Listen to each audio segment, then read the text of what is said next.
All right, so today we'll finish looking at the last two transformations for sine and cosine. We'll look at the amplitude change, which is stretching up and down, or compressing. And we'll look at the period change, which is stretching and compressing horizontally. And then we'll start to put all these transformations together tomorrow and do multiple transformations in the same problem. All right, so when we're talking about the amplitude, okay, of a sine or a cosine wave, that basically means its height. Okay, it's like the distance from this center line to its highest point, which is also the same as the distance from the center line to the lowest point. It should be symmetrical. So sine and cosine, you can talk about amplitude. We don't really talk about that with secant, cosecant, tangent, or cotangent, because none of those have maximum or minimum values. They have asymptotes in them, and they go to infinity. Okay? Sine and cosine do not. Right, now, since the amplitude is measuring the height of the wave, we're going to get to this, but what kind of number do you think amplitude has to be? It's measuring the height of the wave. Yeah, it has to be a positive number. Okay, there's no such thing as a negative amplitude. Okay, that's the form of an amplitude change. Okay, it says y equals c sine x or c cosine x. So this time we're not doing adding and subtracting. Okay, you see that when you do phase shifts and vertical shifts. You're multiplying by a number in front. What does this C C, that just stands for a letter. C would just be the absolute value of C would be the amplitude. And the reason I put C is because we have 4 transformations. This is the third one you would do in the, going in the right order. So tomorrow what I'll do is I'll put a equation on the board. I'll show you all 4 transformations and then the order to do them in. Okay, but this would be the third one.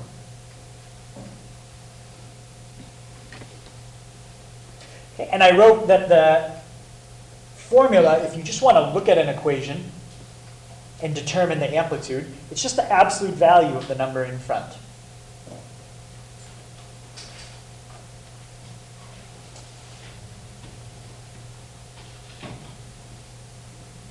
All right, so let's say I put, say, an equation, and I want to know the amplitude.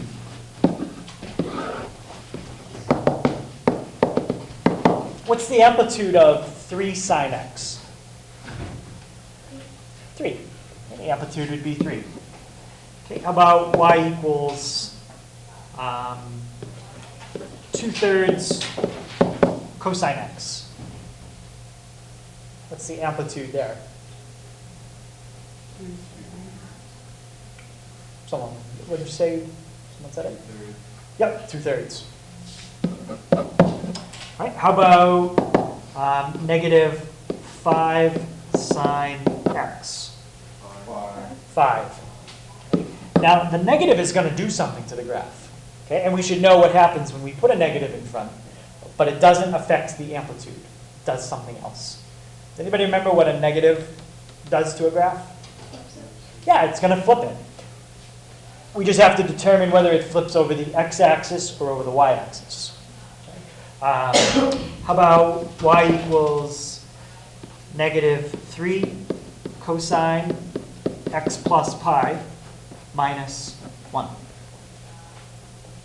What's the amplitude there? 3? It's 3. There's a lot of other numbers in there, but only one of them has an effect on the amplitude. What's the plus pi? What does that do? That's a phase shift. Shifting left and right has no effect on amplitude. How about the minus 1? Brad?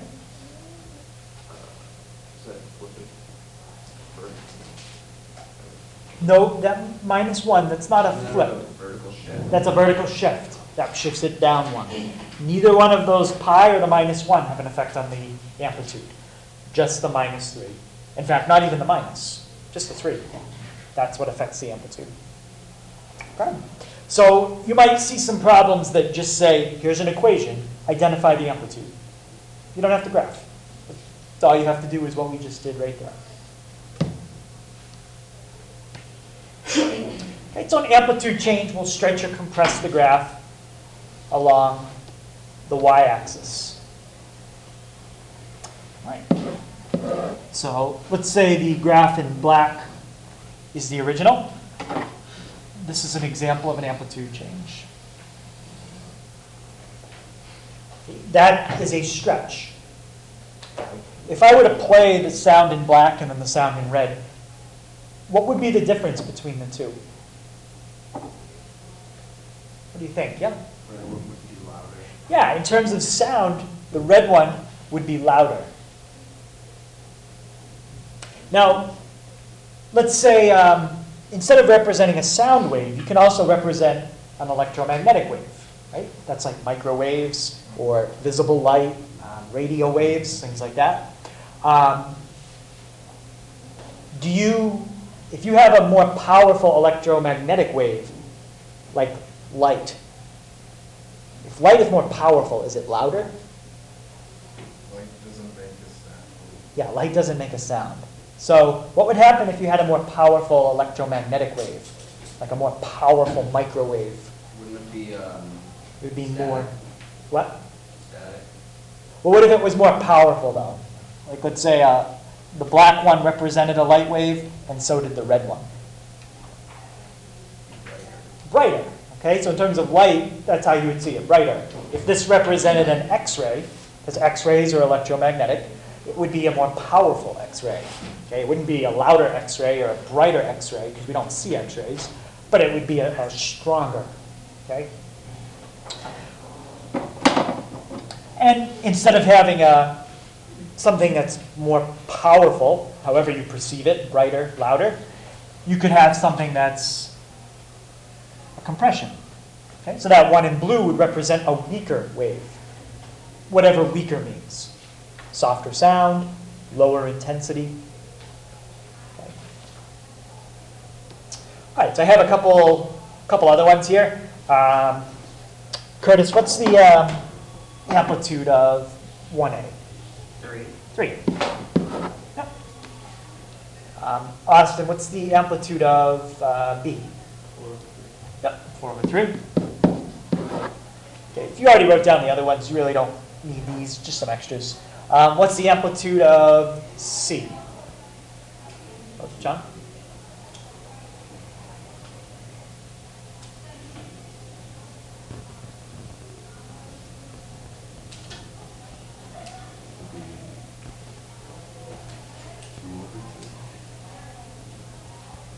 For C, you said what? 2 over? 2/3.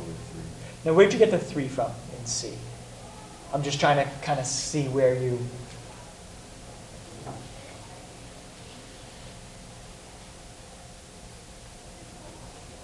Because there's no 3 in there, right? Yeah. Yeah, so the amplitude won't have a 3 in it. Priya? 2. Okay. The amplitude is absolute value of the number in front. Okay, that's your formula for amplitude. All right, so just like we do with the other graphs, we've got to figure out what are those 5 points to make our table.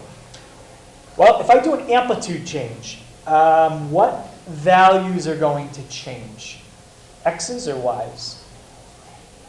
Y's. The Y's. We're changing the heights. Okay, we're doing something like that. Those points aren't moving left and right at all. Okay, just up and down. So if the Y's are going to change, you can keep the X's the same. So copy those down from the original table. Does anybody remember what the original X's are? They're the same for sine and for cosine.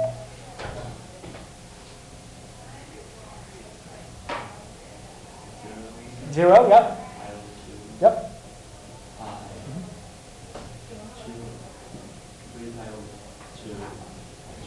2 pi, yeah, very good. So all he just said was basically 0, 90, 180, 270, 360. Except he said it in radians, which is how we're doing it. Right. And this, I think, is just as easy as doing a vertical shift. Okay? To find your new y values, take your old y values from the original table and multiply them by c. Notice it doesn't say absolute value of c.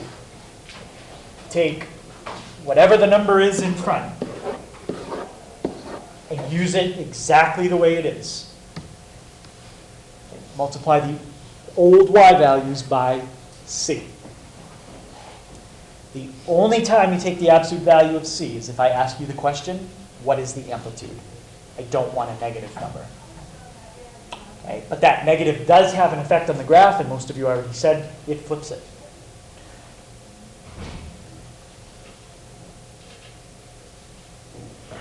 Okay, so any questions on the steps before we'll take a look at a few examples? Okay, again, we're going to be doing some graphing. Does anybody want graph paper? You can cut it out and just tape it in your notes if you wanted. Graph paper? No? Okay, if you want it, it's probably just as easy to draw it, but if anybody does want graph paper, I do have some. All right, so 3 cosine x. Okay, we already have the original tables in our notes, so I'm not going to keep writing the original. I'm just going to go to the final table. All right, so how about Jack? What column here is going to stay the same? The x. And how do you know that? Because the y, if you plug something into x, it'll change the y. What kind of transformation is that? Is it a shift up 3? Well, somebody else answer that. Is that a shift up 3? And if it is, then you can just agree with that. Or if it's not, tell me what you'd have to do to make it a shift up 3. Bria? Yeah, to make that a shift up 3, you would need to get rid of that and have that. Okay? So the original problem is not a shift up 3. So can you tell me what it is, Bria? It's an amplitude change. Okay? Anytime that you multiply by a number in front, that's an amplitude change. Okay? All right. So what I usually do is I figure out the transformation first, and if I know it's an amplitude change, I'm changing the heights. I'm changing the y values. Okay? That's why the x's stay the same. Okay, so these are my x's. Fred just listed all these off for us. And anytime I don't have to change the x's, that's nice. Okay, I don't have to work with pi. Now I need my original y values for cosine. Denver, can you give me my y values for cosine? 1, 0, -1, 0, 1. Yep. So I've got all my y values. And now, Alex, what do I do with those y values to get my new y values? Don't you want to, would you divide by 3? What do we think? Divide those y values by 3? Yeah. Okay, so to find the new y values, multiply the old y's by whatever the number is in front. Okay. So you don't do the opposite here. You do exactly what you see. So if you have a bigger number, it's actually going to stretch the graph bigger. If you have a small number in front, like 1/2 or 1/4, it's going to compress the graph smaller. So this one, it does exactly what you would expect. Triple all these values. And Ethan, what are my new y values?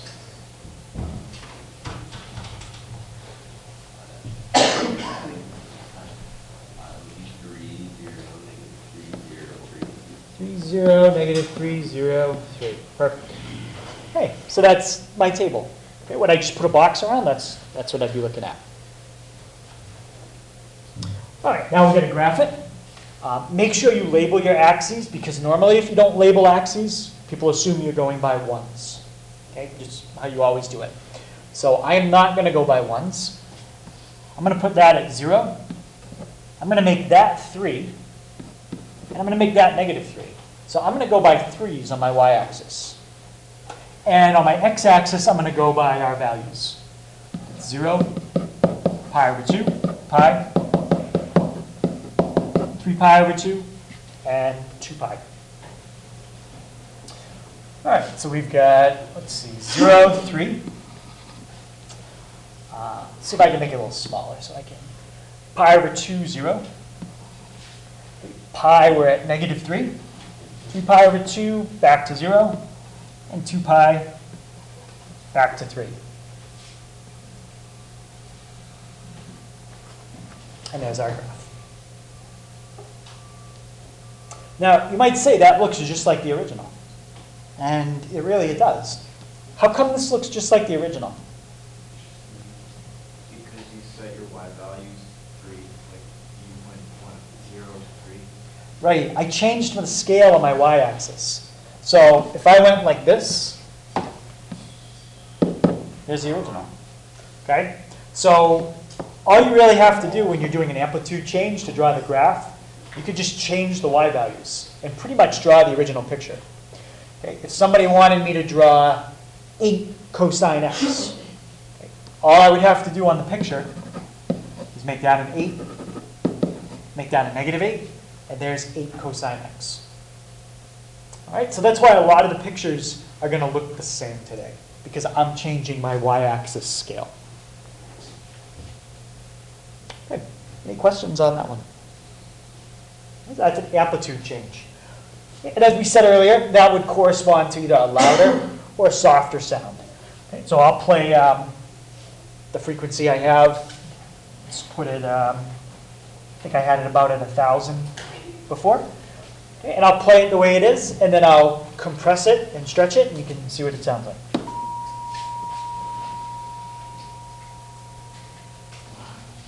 Okay, so compressing it all the way, it just turns into a horizontal line, which basically means it's off.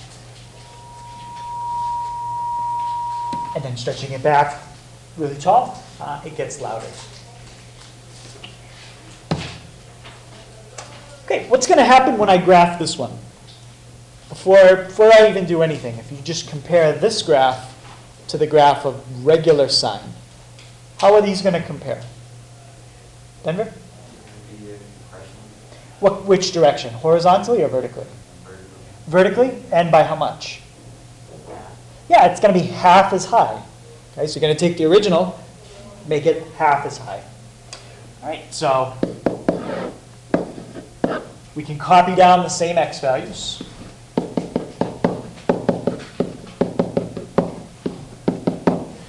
And if you already know the y values, you can just write them in, but for me it helps to put the originals and then figure out the new ones. Right, so Sam, what are my original values, y values for sine? 0, 1, 0, -1, 0. Yep. 0, 1, 0, -1, 0. And what are you going to do to each of those? Yep. Multiply them each by 1/2. Okay. So we're going to get 0, 1/2, 0, -1/2, 0. Now, this is one, you can set up your axes, okay, however you want. I think the way I'm going to do it is I'll call this 0, 1/2, and -1/2. So on my y-axis, my grid lines are in increments of 0.5. All right, so now we'll just graph our points.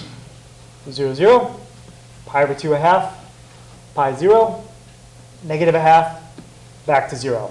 Remember, those 5 points should be connected in the best you can, kind of a nice curve. And there's your graph. So any questions on that one? Okay, so we had a positive number bigger than 1. Okay, that stretches it. We had a positive number that's a fraction, okay, between 0 and 1. Now let's look at this one. Negative cosine x. First, what if I just asked, what's the amplitude there? 1. Yeah, the amplitude is 1. I'm not changing the amplitude. Okay? But the reason it fits in this category is because you can think of it like that. Pretend like you're multiplying by a negative 1 in front. Okay? Doesn't change the amplitude. But the negative is going to cause it to flip. Does anybody know what axis it's going to flip over? Think about what values are changing. Are we changing all the x's? It's going to flip over the y-axis. Okay? Wait a minute, you might have been right. We're changing all the y's. So yes, you were right. It's going to flip over the x-axis. I'm sorry. So keep the x's the same.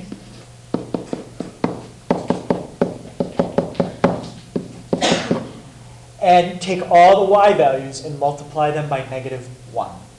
Right? So this is what you would have had originally. Now change the sign of all of them. Negative 1, 0, 1, 0, negative 1. So cosine normally kind of looks like it's going like this. Well, now it's going to flip. Right? So I'll just label my axes. Pi over 2, pi, 3 pi over 2, 2 pi. And I'm going to keep the y-axis labeled like normal. I don't really have to change anything here. Okay, so right. Negative 1, 0, 1, 0, negative 1. So you can see it flipped over.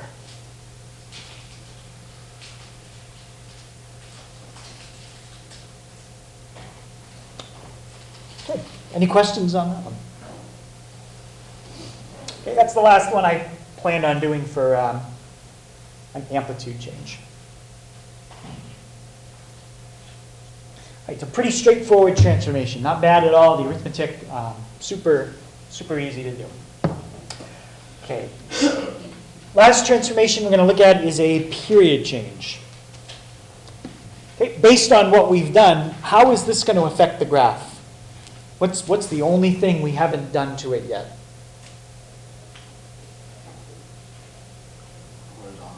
Horizontal what? Like shifts. We did horizontal shifts. That was the phase shift. Maybe flips or resonance change. Stretching and compressing. Right? So remember, there's two rigid transformations. That's shifting up and down or translating left and right. And then there's two stretching.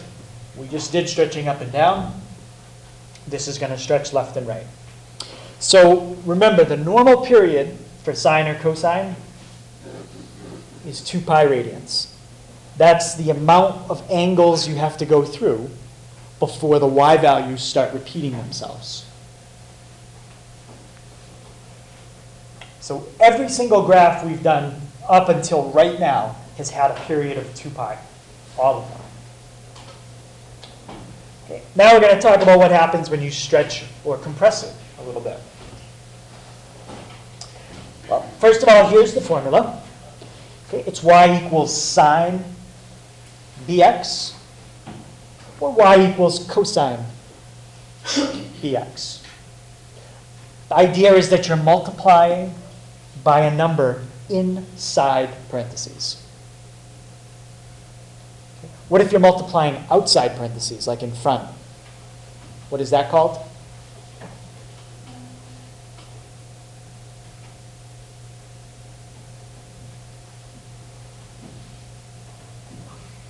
What's it called when you multiply by a number in front? Yeah? The amplitude. That's the one we just did. Multiply by a number in front. Okay, if you multiply by a number inside, that's a period change. Now, did amplitude do what you would expect? If you put a bigger number in front, did it make the graph bigger? Yes. Does vertical shift do what you expect? If you do plus a number, does it go up? Okay, so there's only two transformations that do what you would expect, and we've studied both. So what does that mean about a period change? It's not going to do what you would expect. It does the opposite. So phase shift and period change do the opposite. Anything that's in the parentheses does the opposite. So for our examples, we're just going to look at what happens when B is positive. If it was negative, it would cause a flip. Okay, but we're not going to get into those. Okay, so period change stretches or compresses the graph along the x-axis. So, keeping in mind what we just said, what do you think is going to happen if I put a big number in front of x? Like sine 5x. What do you think that's going to do to the graph?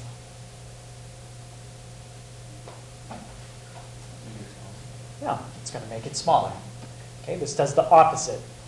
A big number, okay, here's the original, and in red, here's sine 5x. Okay? You're going to notice the one in red is going to be compressed quite a bit. It's going to have the same amplitude, same height, but it's been compressed. So, yeah, so we got a graph there that's compressed 5 times as much. So it's just a higher number and higher frequency. Yeah, a higher number would basically represent a higher frequency if you were thinking of sound. Yep. If you put in a lower number, like let's put in 0.2x, that's the opposite. 0.2 is 1/5. So that's going to stretch that graph out 5 times as much. Okay, so it's going to be really stretched out. In fact, I don't even know if we're going to see a full period. No. Okay, it's been stretched out a lot. Okay, but it's still a wave, just stretched way out. So if you have a number greater than 1, it's going to compress it. The farther it is away from 1 in the larger direction, it's going to compress it more and more. Eventually, you could compress it so much you can't even see the wave. But that's just a limitation of the screen you're looking at. It's still a wave. Okay? And if B is less than 1, but it'll always be greater than 0, that's when your graph stretches. Okay, so in terms of sound frequencies, what I can do is play what that would sound like. Now, I do have the ability to play 2 different frequencies at the same time, but I'm not. Okay, we're just looking at a single tone. When you start playing multiple tones at the same time, if you do anything with music, or especially like guitars or piano, that's chords. Okay, multiple tones at the same time. Okay, so this is just a single tone. So that's 952 hertz. Okay, so that's a frequency up around 4,000, almost 4,500 hertz. So relatively, it's a lot higher pitch, but nowhere near as high as we can hear. Okay, so this is up around almost 9,000 hertz. Okay, so it's getting higher, and eventually we'd go to a point where it's still playing, but unless you have really exceptional hearing, you can't hear it. It would really be painful if you could hear that. I can't hear it, so. As you start to come down a little bit, I think most people will definitely hear this. Do we hear that? So that some people said no. It's the higher pitch frequencies are harder to hear, so you really you need to turn it louder to hear it. That I can just barely hear. That I can definitely hear. So as you get older, those higher frequencies, you start to just lose them. You can't hear it as well. I've had some students in the past that I have to put it almost way down about there to hear it. Which to me, that's high pitch, but it's nowhere near like when you hear like 15 or 16,000. To me, that reminds me of one of those old TVs. Like when you put it up that high, it's like sometimes I just like sense that the TV's on in here, and it's because I can hear the TV like making that frequency. LCD TVs don't do that, but people know what I mean about that. You can kind of hear the TV running, but it's, yeah. Okay, so those are like the different frequencies. And then on the lower end, I don't really have a speaker designed to play a low frequency sound, but you can kind of hear it a little bit. Barely. If I turn it up, now you can hear it better. But that speaker's not designed really to play low frequencies. I was gonna ask, is that how it works with like those dog whistles? Yeah. Like you blow in and only they can hear it, or? Yeah, it's just outside of hearing, yeah. And it's interesting if you have time to look up online what different creatures can hear. Like I think fish, they have really bad hearing. They don't hear well at all. There's an animal that can hear much, much better than a dog. Way, way higher frequencies. It might be like bats, I'm not sure. But they can hear I think it is bad. frequencies up into the 6 figures. So if you thought like 15,000 hertz was high, imagine 150,000. It's way higher pitch. The problem with higher pitch frequencies is generally they don't travel well. For example, if I played this sound this sound would travel very well. But if I played this very loud and you went and stood outside in the hall and the door was shut, you probably wouldn't hear it that well.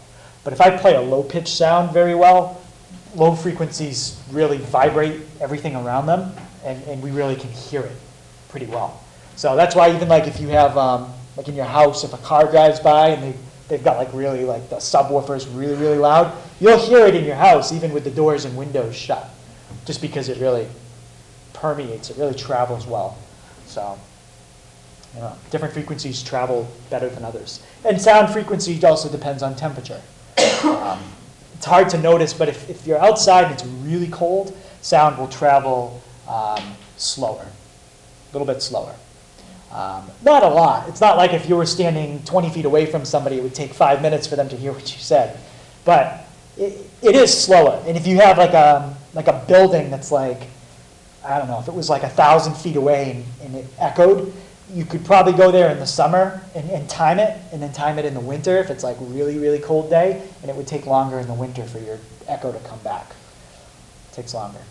So, yeah, sound frequency also depends on air temperature, but what's not affected is like light. It doesn't matter the temperature of the air outside. Light travels just as fast whether it's hot out or cold out. That's a different kind of thing. Okay?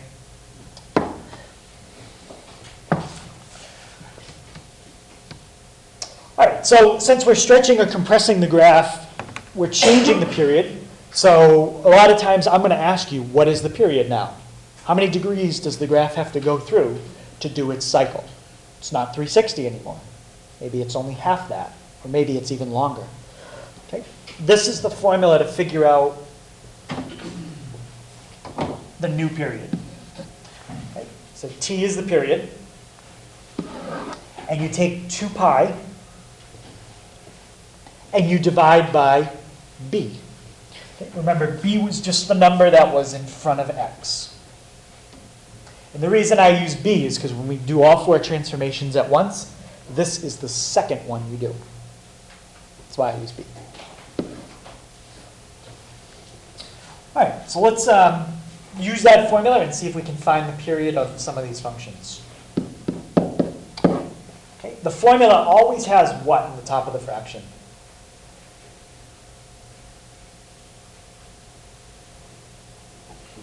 2 pi. Okay, 2 pi is always in the top. Whether it goes in the bottom depends on the problem. Okay, what's b in this case? 2. Now, when I ask people what's the period, a lot of times people say 2. And I say, no, 2 is just b. 2 is just what goes in the bottom. Do that calculation, and that's the period. Okay, so what's the period here? Pi. What's the normal period if you don't change it? 2 pi. So this graph has been compressed. Instead of having to go all the way to 2 pi to do a full cycle, it only has to go to pi to do a full cycle. Okay, so this has been compressed by like 2 times. right? How about this one? Okay, what would go in the top of my fraction? 2 pi. And since the denominator is going to be a fraction, I'm going to make the top a fraction. So I'm going to write 2 pi as 2 pi over 1. Okay, and Ian, what goes in the bottom?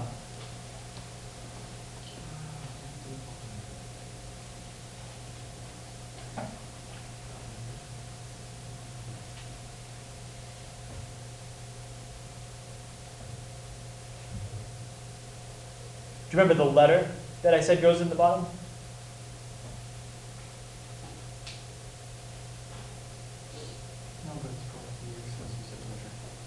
Not x. It's the number that's represented by b. Okay, it's the number that's represented by b. So b is what's in front of x. So what's in front of x here? 1/3. And now I've got 2 pi divided by 1/3. So how do I divide by 1/3? Yeah, so let's just take 2 pi and multiply by the reciprocal. So what's the period of this one? 6 pi. So this one has been stretched way out. Instead of having to go to 2 pi before it repeats, you have to go triple as far now. You've got to go to 6 pi before the graph will start to repeat itself. Okay, and how about the period here?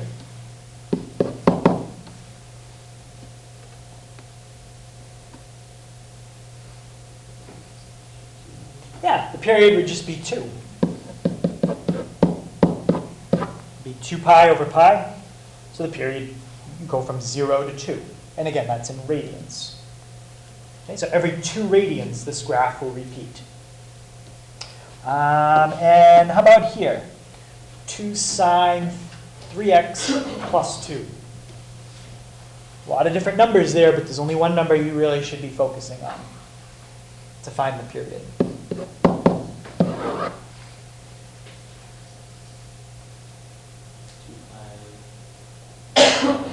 Yep, it's 2 pi divided by 3.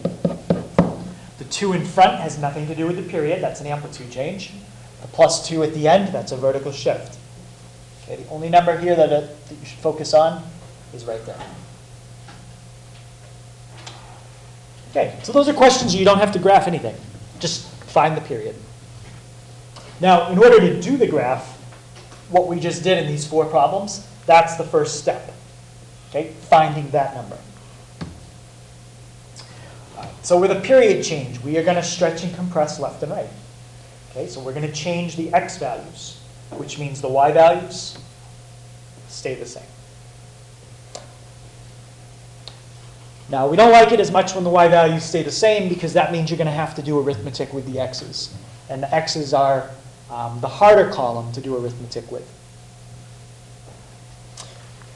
Okay, and there's 2 different ways I can show you how to do a period change.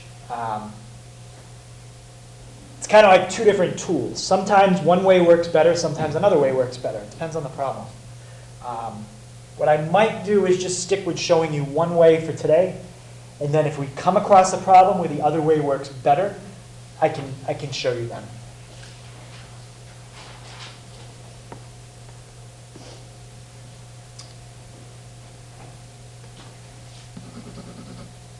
So the simple way to explain how to do it, which doesn't always work the fastest, is to take all your x values and divide them by b.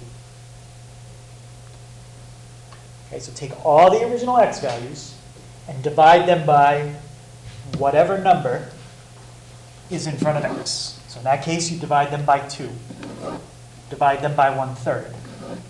Divide them by pi, or divide them by 3. Right? The other method for doing it involves taking averages. Okay? And the reason that the average method works is because if you can figure out where your graph starts and where it stops, then everything else is equally spaced. If you average the start and the stop, you could find the middle. Does that idea make sense?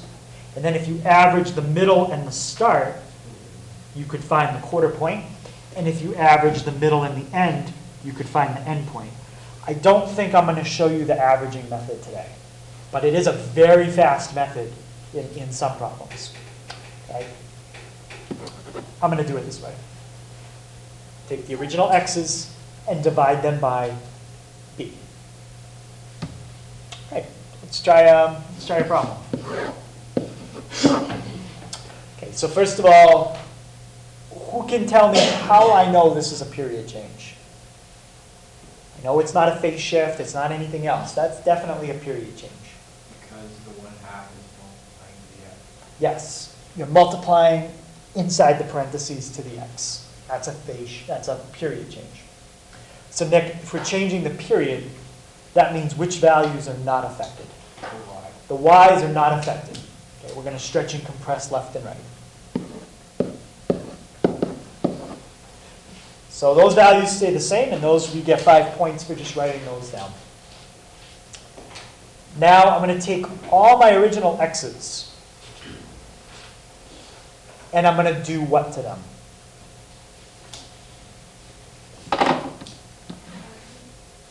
Yep, we're going to divide them by, we're going to divide them by 1/2. Okay, so you could think of it that way.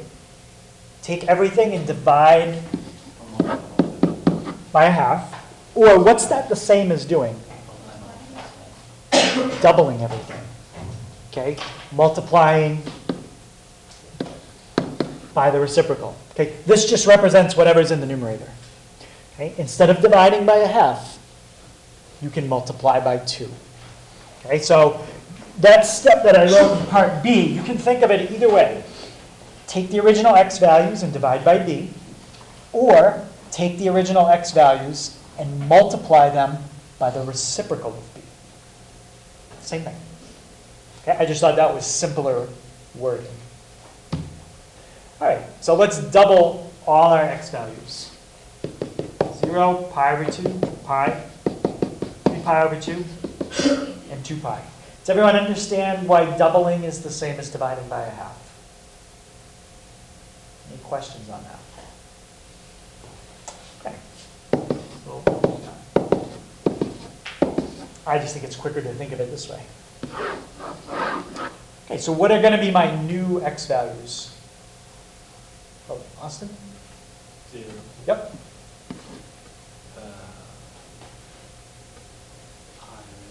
Pi. 2 pi.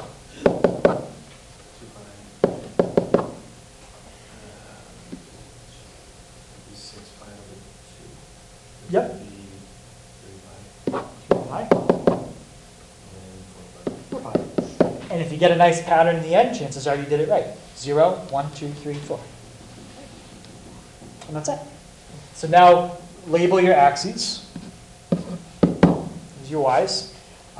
On your x's, this time I'm going to go 0, pi, 2 pi, 3 pi, 4 pi. Okay, and now just graph those points. 1, 0, -1, back to 0.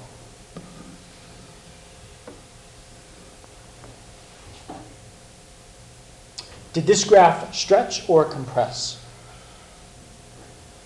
Yes, it stretched. Okay, the normal graph would look more like this. It would go from 0 to 2 pi. The new graph goes all the way to 4 pi. Okay, you don't have to graph the new and the final, or the final and the original on the same graph. Okay, I'll have it set up as two separate graphs in the homework. All right, so cosine 2x. Okay, so Curtis, what values are going to stay the same here?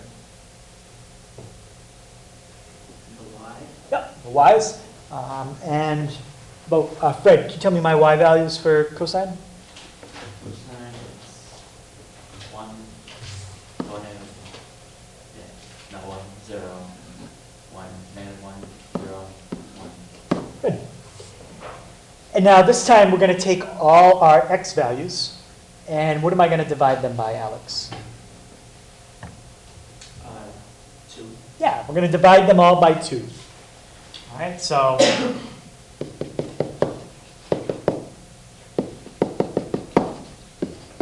Now, I don't like to think of it as division all the time because then sometimes you end up with a fraction over a fraction. Dividing a number by 2 is the same as doing what? Not quite. Multiplying by a half. Dividing a number by 2 just makes it half as big. So instead of dividing by 2, you can think of it this way. Then I don't have fractions over fractions. The first one is 0.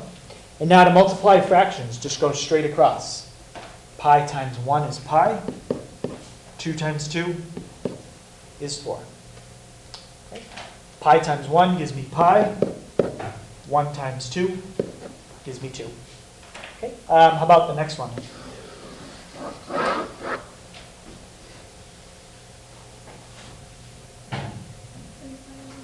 Yep, 3 pi over 4. And the last one.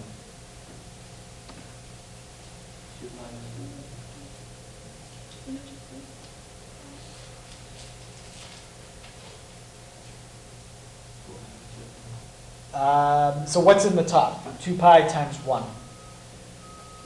2 pi, and in the bottom? Over 2. And what's that reduced to? Pi. Might not look like there's a pattern here, but there is. If you look at it in degrees, it's very clear.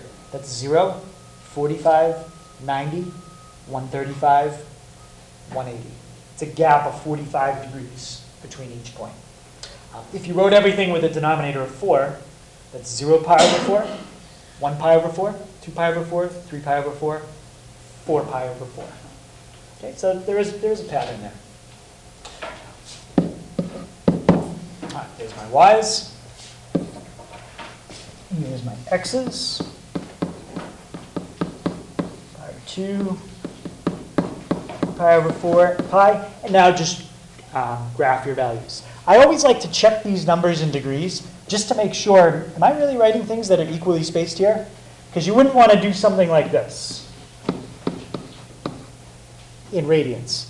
You don't want to all of a sudden go by ones and then make a mistake and then start going by ones again. Okay, so check that those really are equally spaced. All right, so we got 1, 0, -1, 0, back to 1.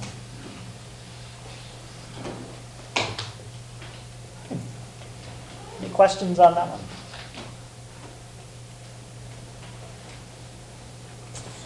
All right, so I think that's good for today. I have these problems again already printed out for you.